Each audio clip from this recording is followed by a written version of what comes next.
بۆ یەکەمین جار لە زانکۆی ئەمریکی لە سلێمانی ئیڤنتی TEDx بە بەشداری چەندین کەسایەتی کورد و ناوچەکە و هەروەها بیانی بەڕێوەچوو. دەستگای میدیایی کوردساتیش سپۆنسەری میدیایی ئیڤنتەکە بوو. ساڵانە لە جیهاندا ئەو ئیڤنتانە بە بەشداری کەسایەتیە پسپۆر و خاوەن ئەزمونەکان بۆ باسکردن لە ئەزموونی ژیانیان ساز دەکرێت. تێد لە ساڵی 1984 دامەزراوە و ساڵانە لە وڵاتی جیاوازدا کۆنفرانس ساز دەکات.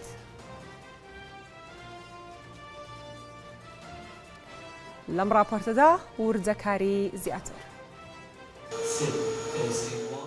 TEDx AUIS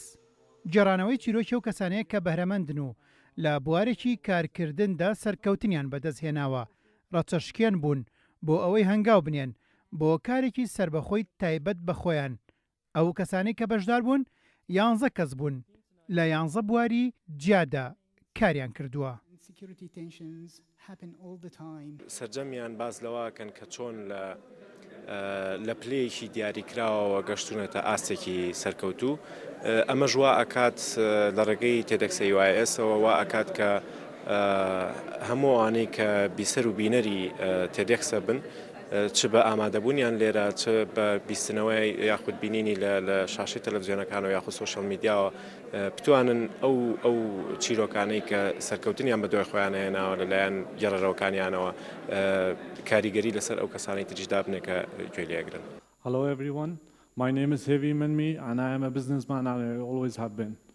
My ideas might have changed over the years. Heavy Manmi یەکێک لە بەشداربووانی ئەو گفتوگۆیە بوو. بیرۆکەی سەرکەوتنی خۆی لە ئۆنلایندا بۆ ئامادەبووان خستە ڕوو. ئەو دەڵێت بۆیە بەشدار بووە تا هەمووان ئاشنا بن بە سەرکەوتنی لە کارەکەیدا. بازاری ئۆنلاین توانیم هەموو کاڵاکانمان بتوانین بگەینین هەموو شارەکانی عێراق دیلیڤەری بکەین هەموو شارەکانی عێراق. دواتریش برسیمە ئەپلیکیشنی گاندنی خواردن ئەمیش توانیمە لە دوو شارە ئێستا ئیش بکات و خواردن بگەێنێ بە خەڵک. سەرڕایەوەی کە تۆ تەلەبە بیت کە ئەوەی کە پارەت پێ نەبێت یان بربەستەکان زۆر بن لەبەر پێشتا بەڵام هەر بتوانیت ئیشەکەی خۆت بکەیت و خوێندنەکەش تەواو بکەیت و شەرتنی هەموو جارێ هەموو شتەکان کراوە بێ بۆت بۆی سەرکەوتوبی لە شتێکە هەنێ جار پێویستە چەندین بەربەست بپڕی بۆی بگەی بە ئامانجی خۆت. من چاوانم تەمەنم 24 ساڵە لە دایک بوو شاری سلێمانیم. چاوان هیوە وەک کچێک جیاواز لە کچانی تر پیشەیەکی هەڵبژاردووە کە زۆرینە پیاوان ئەو کارە دەکەن. ئەویش پیشەی کاری میکانیکیە لە یەکێک لە شوێن کارەکان کاری ڕۆنگۆڕین و پەنچەرچێتی دەکات. چاوان ڕوبەڕووی هەموو ئاستەنجەکان بۆتەوە تا ئامانجەکانی بەدی بهێنێت. ڕۆنگۆڕی نەکەم پەنچەری و تایەکردنەوە و بڵانس و شتانە شارەزایم تیاپیا کردو. طبعا ئەمە ئیشی من نەبووە دراسی من لەسەر ئەو شتە نەبووە تەنها تەجروبەیە کە من چوومەتە ئەو شوێنە وردە بە هاوکاری هاوکارەکان مساحب ئیشەکەشم. من بۆیە لێرە ئەمڕۆ هاتووم بۆی پێیان بڵێم کە ئیشەکەی من جیاواز خەڵک جیاوازی کردو ئیگنا جیاواز نییە خەڵک لە توانای ئافرەتی کەم کردوەوە ئیگنا توانای ئافرەتیش ئەوەیە کە ئەتوانێت ئەو ئیشە بکە. لە ڕاستیدا من لە دوو چێلگا بۆ ماوەی 40 ساڵیشم کرد دوو گۆڕەپان کەویش پەروەردەیە لەگەڵ بە نووسین. شێرزاد حەسەن کەسایەتێکی تر بوو بەشدار بوو لە TEDx AUIS-دا. شێرزاد حەسەن ئەوین و سۆزداری و کللتور و جوانی و پێکەوە ژیان و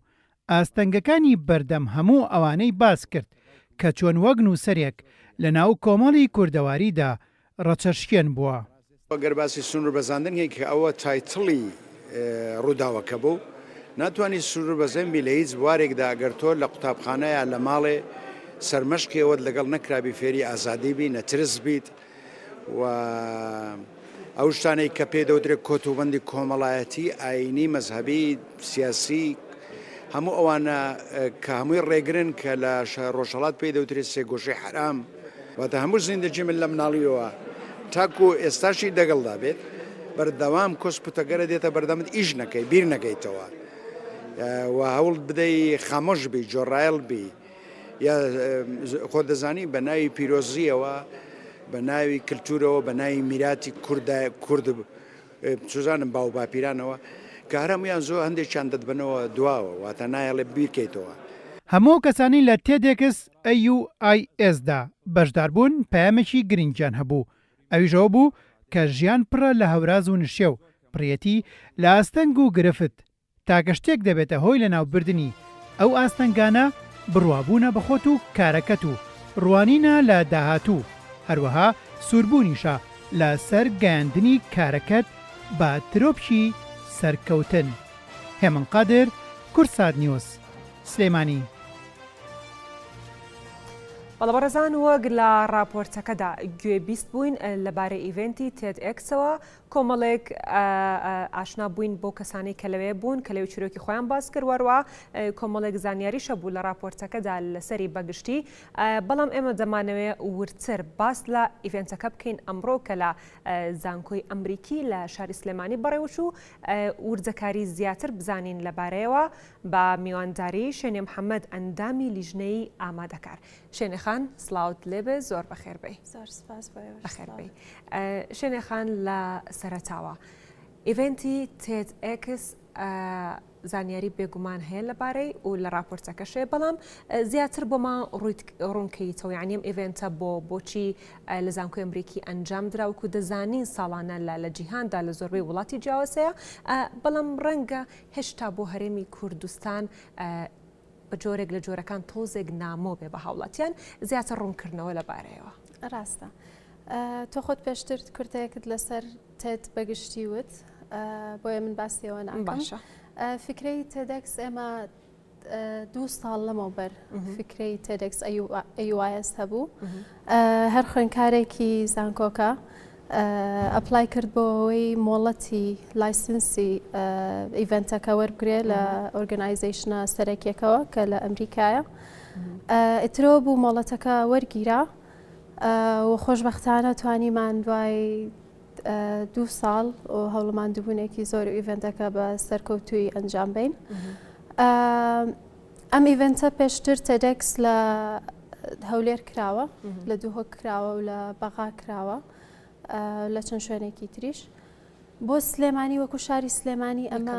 یەکەم جار بوو بەڵێ و لە زانکۆی ئەمریکی ساسکرا. گرنگی ئەم جۆرە ئیڤنتانە هەر خۆی وەکو لە تێت خۆی باسیەکات و لە میشنەکەی ئەوانە هەیە بۆ بڵاوکردنەوەی ئەو ئایدیایانن ئەو چیرۆکانن کە ئیلهام بەخشن وا لە خەڵکە کات کە زیاتر هەوڵ بەن نەوەستن. بۆ نمونە هەر لە سپیکەرەکانی ئەمڕۆوە کە لە تێدەکسەی وایس قسەیان کرد ئەگەر لەوانەوە دەست پێ بکەین. لە خانمەکانە کەژاڵ ئەحمەد و چاوان خانمان هەبوو ئەوان شوێنێخان ورتر دێمە سەر ئەوە بەس پێش ئەوە ئەنی ئامانجی سەرەکی ئەوە چی بوو لە ڕێخستنیم ئیڤنتە بۆچی ویستان لە شاری سلێمانیش و بەتایبەت لە زانکۆی ئەمریکیدام ئیڤنتە هەبێ و لە شاری سلێمانی بۆ یەکەم جارڕێکی بخەن ئامانجی سەرەکی ئێوە. بەڵێ ئەم تێدەکس لە دزیا لە 100 وڵاتی دنیا ئەکرێت 100 وڵات و 100 شاری دنیا ئێمە ویستمان شاری سلێمانیش بێبەش نەبێلەوە چونکە لێرەش توانایەکی زۆر هەیە چەند چیرۆکێکی شاراوەی زۆر هەن کە بۆ خەڵک زۆر گرنگە بۆ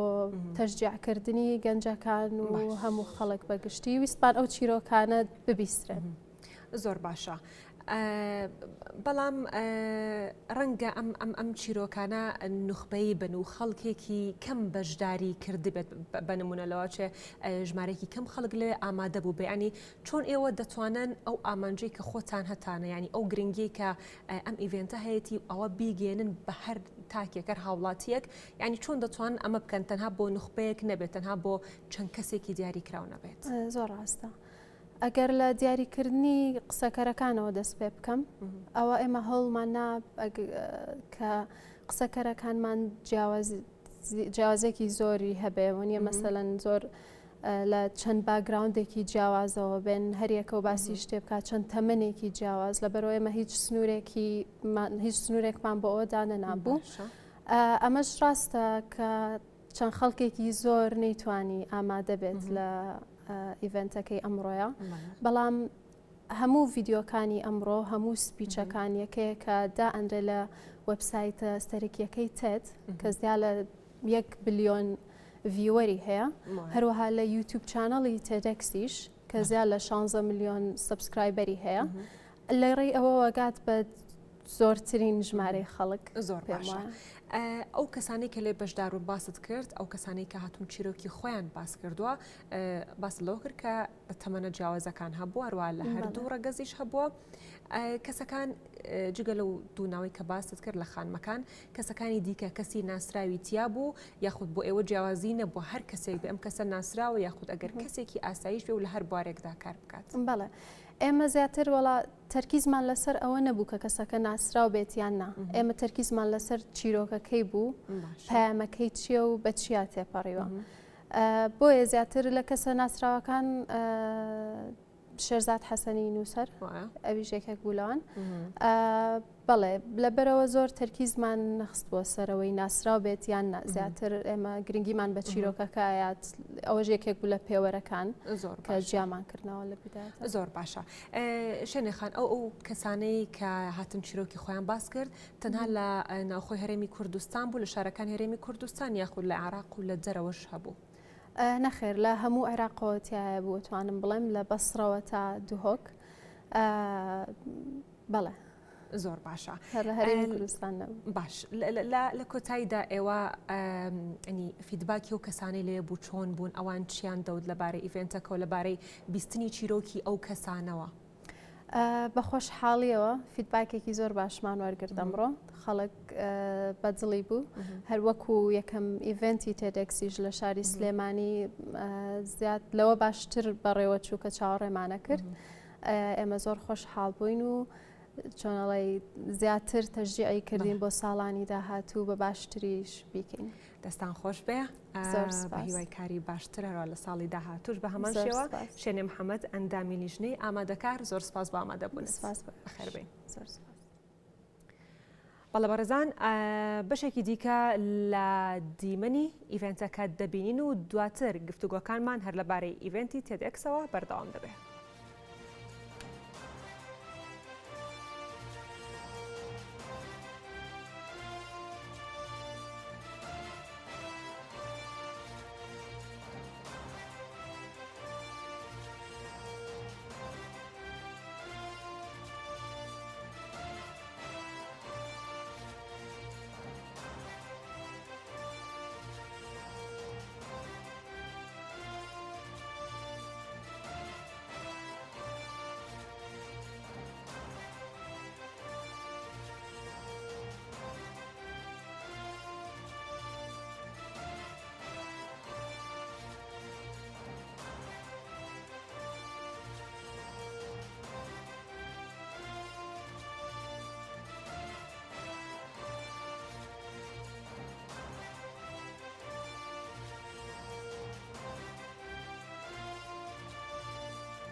بەڵێبەڕێزان ئێمە بەردەوامین لە گفتوگۆکانمان لەبارەی ئیڤێنتەکەی ئەمڕۆی زانکۆی ئەمریکی کە ئیڤێنتی تێد ئێکس بوو کەسێکی دیکە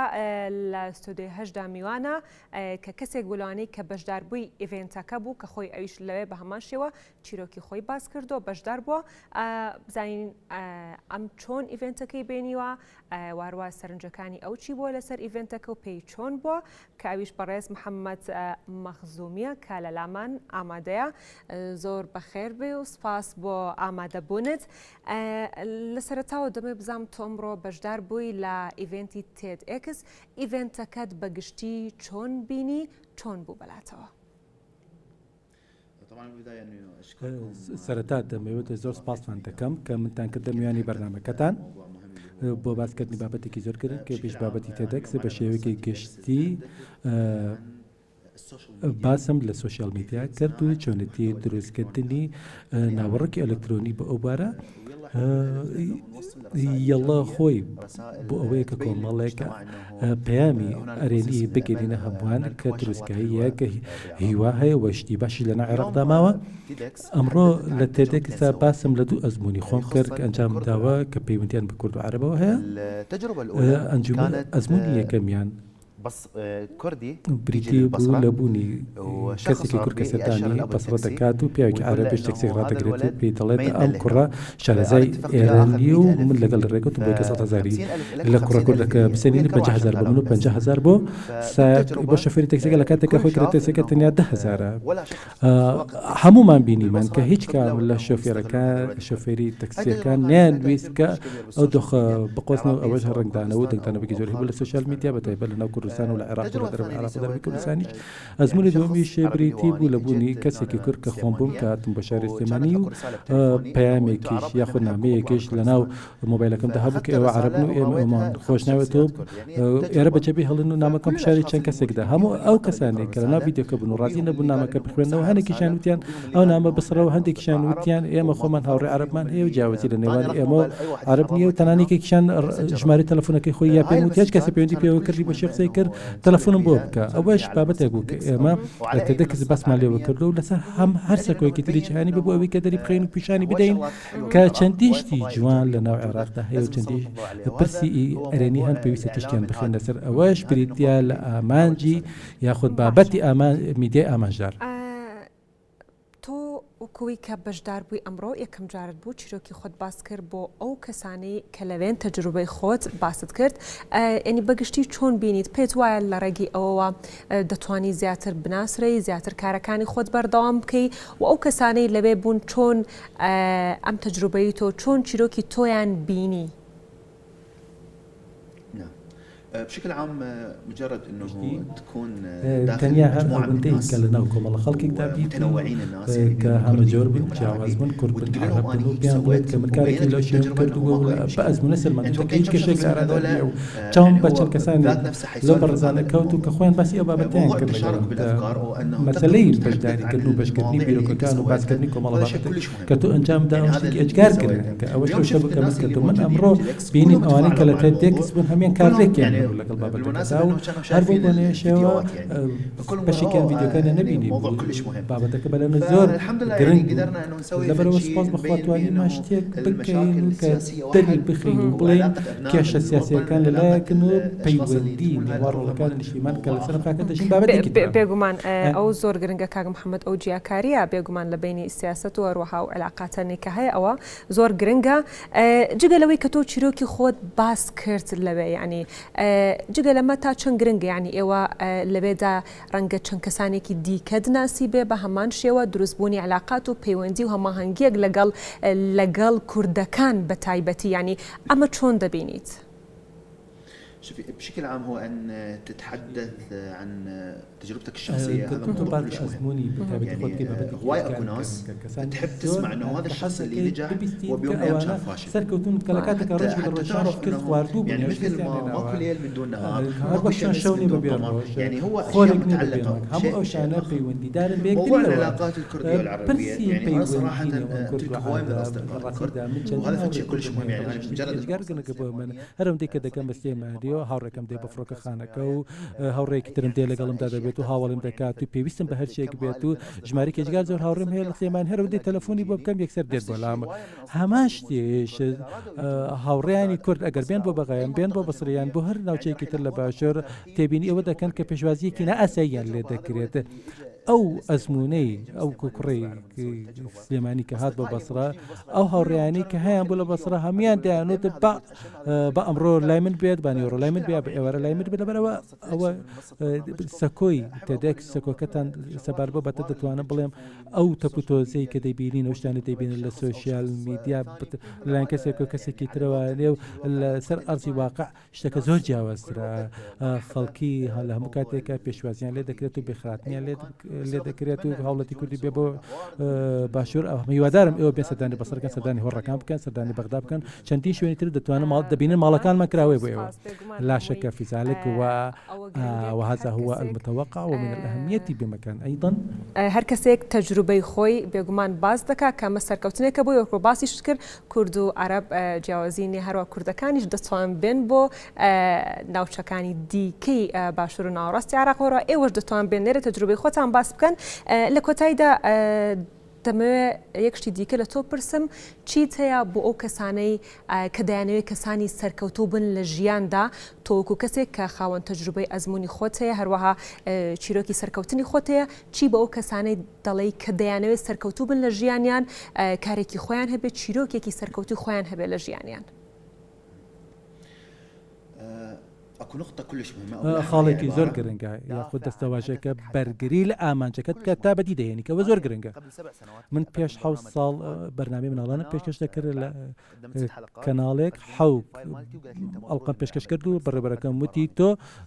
لە کارەکە دەرکراویتە بەکەڵکەم بەرنامە نایێت خەڵکانێکی زۆر تووشێشتە بوون هەندێک بڕیاریان داواز بێن و بە شتێکی تردا بگەڕن بەڵام من وتم نەخێر بڕیارمدا کە بەردەوام بن و چونکە بینیم شتێکی ئاساییە مرۆڤ شکست بهێنێتە پێ ساڵێکە فستیڤالەکە بوو بۆ بەرنامەی تەلەڤیزیۆنی بەرنامەکەی خۆم کاندید کرد و کەناڵەکەش بەشداری کرد بوو ئەو کەناڵەشی کە پێش 6 ساڵ دەریکردم و هاتن ئۆفەرێکیان خستە بەردەمە بۆ ئەوەی کە بکاریان لەگەڵ بکەم ئەو کاتە پێم وتم نەخێر من ناتوانم کار لەگەڵ ئێوە بکەم بە شێوەیەکی گشتی دەبێت ئەوە لە بەیاد بێکە لەوانەیە شکست بهێنێ شتێکی زۆر ئاساییە ڕوبەڕووی شکست بیتەوە ئاستەنگ بێتە بەردەمێت چونکە ڕێگاکەت تەخت نەکراوە بۆت ئاساییە تووشی هەموو ئەو کۆسپانە ببیتە بەڵام کشتی هەڵە ئەوەیە کە لە یەکەم کێشەدا کە دووچاری دەبێت و ڕوبەڕووی دەبێتەوەوانێ واز بێنیت و کۆڵ بیت ئەوەش ئەو شتێکە ویستم باسی بکەم من بەردەوام بیت و تا سەرکەوتن بەدەست بێنی سپاس بە ئامادەبوونن محەممەد مەخزومی بەشدار بۆ ئیڤنتی تێد ئێکس زۆر سپاس بە ئامادەبوونت.